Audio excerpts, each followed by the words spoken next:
Hey, what's up guys? This is A12 bringing you my BBR-D League draft analysis. So for round 1, we decided to put my opponents to sleep with the Darkrai. I am sure that many of you are aware of what Darkrai does, as it is fairly one-dimensional. It is a fast revenge killer with some of the strongest coverage in the game. I also knew it would generally be easy to build around, as Darkrai does not need a lot around it to be a menace. It merely needs strong breakers to come in and weaken the opponent until it can clean, and it also needs excellent pivots to create opportunities for it to come in. So, speaking of pivots, for round 2, we took the strongest pivot in the game, in Galarian Slowking. Galarian Slowking pairs very well with Darkrai, as it 4 times resists Darkrai's biggest weakness in fighting, and it also is one of the strongest grounded poisons and toxic spike setters in Paldea decks. Now, Galarian Slowking's main weakness is how prone it is to ground moves. So to patch that up, we drafted Rillaboom round 3. Rillaboom pairs amazingly with Galarian Slowking since it sets up the grassy terrain, and it also pairs well with Darkrai, as Rillaboom is one of the stronger breakers in Paldea decks, with access to fighting, grass, and ground coverage, which are all base 95 base power and above. So for round 3, I'll be perfectly honest, my team starts to get a little weird after this, but bear with me and trust the process. For round 4, we took Excadrill. Now, I know what many of you are thinking. Why would you draft Excadrill with Rillaboom? And there's a surprisingly simple answer. At this point in the draft, the best hazard removers were going off the board, such as Iron Treads, Great Tusk, and Terapagos.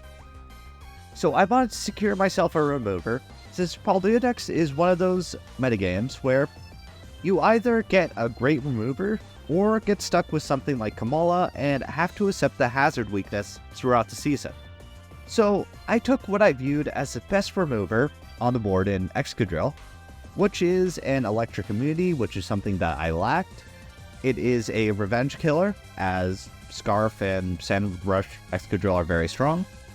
It is a breaker, as its Sword Stance variants are very threatening. It is a rock setter, and it can bypass Rillaboom's terrain with high horsepower.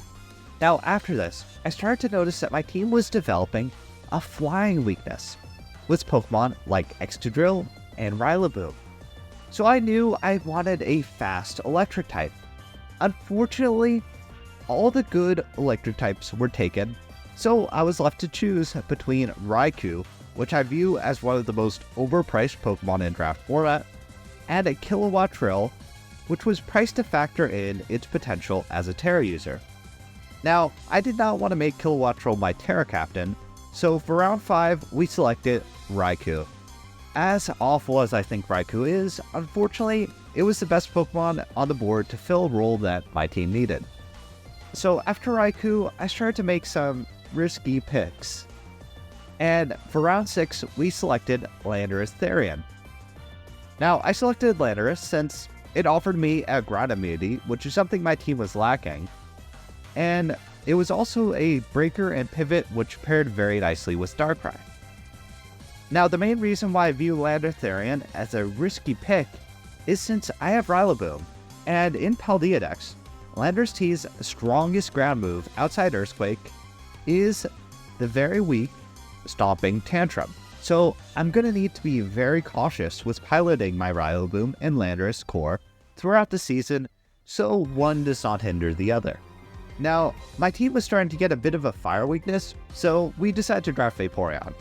And did you know that in terms of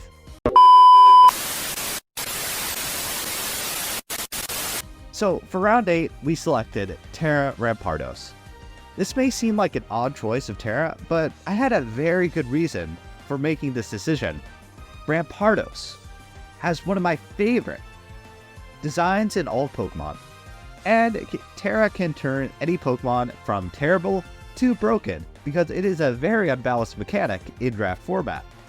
So we drafted Terra Rampardo since I like its design and plan to make it viable.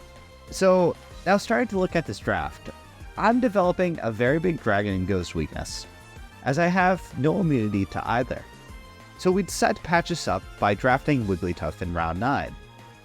Wigglytuff is one of my favorite low tiers in draft Pokemon, since it has one of the most underrated abilities in the game in Frisk, and has some of the best utility.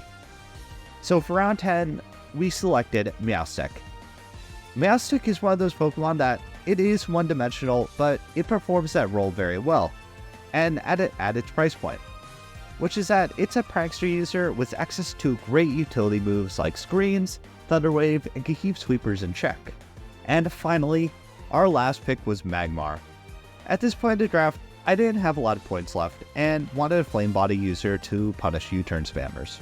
So I took the cheapest Flame Body user on the board in Magmar. So that's my team, and hopefully we have a solid season.